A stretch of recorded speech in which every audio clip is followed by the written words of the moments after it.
السلام علیکم، میں ہوں راجہ شجاعت اور آپ دیکھ رہے ہیں راجہ شجاعت یوٹیوب چینل اور فیس بک پیج۔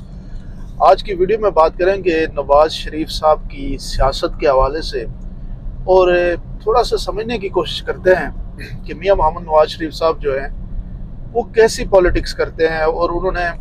پاکستان کے اندر آپ اگر ہم دیکھیں تو سب سے سینئر پولیٹیشین جو اس وقت پولیٹیکل لاٹ ہے اس میں نواز شریف صاحب ہیں۔ تو نواز شریف صاحب کو اگر آپ سٹڈی کریں تو ان کی جو پالیٹکس شروع ہوئی وہ جنرل ضیاء الحق کے دور میں جو لیگ سے شروع ہوئی، اور یہ سی ایم پنجاب بنے، اور پھر کیبنٹ سے اپنا سی ایم سے ہٹا کے بعد میں انہوں نے جو لیگ کو ختم کر کے نون لیگ بنا لی، اور یعنی پوری سپورٹ ان کو جو رہی وہ اگر آپ دیکھیں تو وہ جنرل ضیاء الحق صاحب کی رہی۔ تو اس کا مطلب یہ ہوا کہ اس وقت کی جو پالیٹکس تھی اس میں لیفٹ اور رائٹ کی اگر ہم بات کریں تو لیفٹ ونگ میں آ گئے پیپلز پارٹی، اور رائٹ ونگ میں آ گئی نواز شریف صاحب۔ پیپلز پارٹی اس لیے کہ ذوالفقار علی بھٹو کو اسی دور میں آپ کے سامنے پھانسی دی گئی تھی، محترمہ بینظیر بھٹو ایگزائل میں تھی، تو نواز شریف صاحب جو ہے وہ آٹومیٹک چوائس بن گئے ملٹری اسٹیبلشمنٹ کی۔ اور وہ نواز شریف صاحب کا جو جنم ہوا وہ آپ سمجھ لیں، جس طرح آپ کو کہتے ہیں نا جنرل جیلانی اور جنرل ضیاء الحق، اور یہ آپ نے استعارے سنے ہوں گے پولیٹیشنز کے کہ یہ گیٹ نمبر 5 کی پیدائش ہیں، اور یہ تو یہ بات جینونلی صحیح بھی ہے کہ نواز شریف صاحب کی جو پولیٹکس تھی وہ اسی طریقے سے، یعنی ایک کنگ پارٹی کے طور پہ ان کو پیپلز پارٹی کی مخالفت میں کھڑا کیا گیا، اور پھر پہلے ان کو پنجاب کے اندر سی ایم بنایا گیا، پھر بعد میں وہ پرائم منسٹر بن گئے۔ پھر اسی طرح سے اگر ہم ان کو آگے جائیں تو آپ کو نظر آتا ہے جب پیپلز پارٹی نے حکمرانی لی تو نواز شریف صاحب کے خلاف ایک عدم اعتماد ہوا، پھر نواز شریف صاحب اسی طرح سے اپنی سیاست کرتے رہے، اور ہمیشہ ان کی سیاست جو تھی وہ 96 تک یا 97-8 تک وہ پرو اسٹیبلشمنٹ پالیٹکس ہی رہی، اور ہمیشہ انہوں نے اسٹیبلشمنٹ کے ساتھ چل کے ہی کام کیا۔ 1999 میں جب نواز شریف صاحب کی گورنمنٹ کو آپ یوں سمجھیں کہ ہٹایا گیا تو اس وقت ملٹری اسٹیبلشمنٹ کے خلاف ہو گئی، وہی کرپشن کے کیسز اور اس طرح کی معاملات بنے، 2/3 میجارٹی کی گورنمنٹ تھی جو ان کی ہٹا دی گئی، اور اس کے بعد جو ہے وہ جنرل پرویز مشرف صاحب آ گئے۔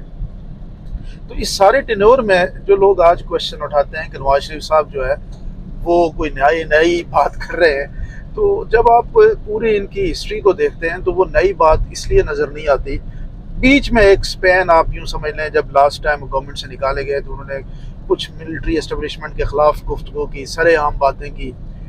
مطلب آپ نے دیکھا ہوگا کہ جنرل باجوہ صاحب کے حوالے سے یا جنرل فیض امین صاحب کے حوالے سے سرے عام انہوں نے اپنی تقریروں میں ایون کہ صرف ملٹری اسٹیبلشمنٹ نہیں بلکہ آپ نے دیکھا ہوگا کہ ججز کے خلاف بھی جو ہے وہ پوری سپریم کورٹ کے 5 ججوں کے خلاف بھی وہ باتیں کرتے رہے۔ تو جو اگر آپ ان کو غور سے دیکھیں تو ان کی یہ صرف یہ ٹائم پیریڈ تھا جس وقت یہ یعنی پاکستان کی جو اشرفیہ یا طاقتور طبقے یا پاکستان کی اسٹیبلشمنٹ کے خلاف جو گئے وہ صرف اتنا ہی عرصہ ہے جس میں ووٹ کو عزت دو کی ایک بات ہوئی اور وہ گئے۔ باقی ان کی پوری سیاست جو ہے وہ پرو ملٹری اسٹیبلشمنٹ رہی ہے یا پرو رائٹ ونگ پولیٹکس رہی ہے۔ تو اس لیے یہ بات اپنے مائنڈ سے آپ نکال لیں کہ نواز شریف صاحب کوئی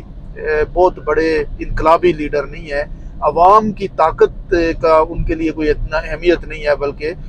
وہ بیسیکلی ڈیل بنا کے پاکستان کے اندر جس طرح حکمرانی لی جاتی ہے اس فارمولے کے مطابق وہ اپنا کام کر رہے ہیں، اور وہ فارمولہ یہی ہے کہ ڈیل بنائی جائے، ایکسیپٹ کیا جائے، اپنے آپ کو قبولیت کروائی جائے، اور پھر باقی سارا کام جو ہے وہ پاکستان کے اندر جس طرح سے حکمرانی اس سے پہلے ملتی رہی وہی طریقہ اپنایا جائے گا، ایک جماعت کو ہر صورت میں ٹاپ پہ رکھا جائے گا اور باقی جماعتوں کو سنپ کر دیا جائے گا، اور اسی طریقے سے حکمرانی جس طرح ہسٹری آپ پڑھ لیں اسی طرح کی ہے پاکستان کی۔ لیکن اس وقت تھوڑا سا مشکل یہ آ گئی ہے کہ اس وقت جو پاکستان کی عوام جو ہے وہ اب کسی اور پہلے تو تھی نا ان کا جو ساری آپ یوں کہہ سکتے ہیں کہ سپورٹ عوام کی جو تھی وہ ایک ہی سائڈ پہ جس طرف ملٹری ہوتی تھی اسی طرف پاکستان کی عوام کی سپورٹ بھی ہوتی تھی۔ تو اس وقت تھوڑا سا ڈویژن بن گیا ہے کہ پاکستان کی عوام جو ہے وہ جو سروے کے مطابق یا جس طرح سے چیزوں نظر آ رہی ہیں انہوں نے شفٹ کر لی ہے۔ اس لیے مشکل پیدا ہو رہی ہے کہ عوام اس دفعہ یہ چاہتی ہے کہ ہم خود فیصلہ کریں گے، اور یہ جو چیزیں ہیں کہ کسی کو زبردستی ہمارے اوپر مسلط کرنے کی بات کی جائے، اور وہ بھی نواز شریف جیسے ایسے ایک سیاسی رہنما کو جس کو 4-5 دفعہ وہ ٹیسٹ کر چکے ہیں، تو اس لیے مشکل پیش آ رہی ہے یہاں پہ پاکستان کے طاقتور طبقے کو بھی، کہ وہ اس طریقے سے سموتھلی کام نہیں کر پا رہے، بلکہ ہیڈ آن جا کے پورے ڈنڈے کے زور سے وہ سسٹم کو اندر اپنی مرضی سے ایک تبدیلی لانا چاہتے ہیں، جس کا نقصان ہوگا ڈیفینیٹلی، کیونکہ جب عوام ساتھ نہیں ہوگی، لوگ ساتھ نہیں ہوگے، اور جب آپ کا پورا انٹیلیجنشیا ساتھ نہیں ہوگا، نوجوان طبقہ ساتھ نہیں ہوگا، کاروباری طبقہ ساتھ نہیں ہوگا، اور پورے ملک کے اندر ایک ون کو آپ حکومت کی سپورٹ پہ نہیں جائیں گے، تو بڑی ترقی جسے آپ کہتے ہیں اکنامک پاور بننا یا ملک کے اندر ایک کانفیڈنس ڈیولپ کرنا، یہ بڑا مشکل ہوتا ہے۔ آپ کیا سمجھتے ہیں؟ مجھے ضرور بتائیے گا۔ بہت بہت شکریہ۔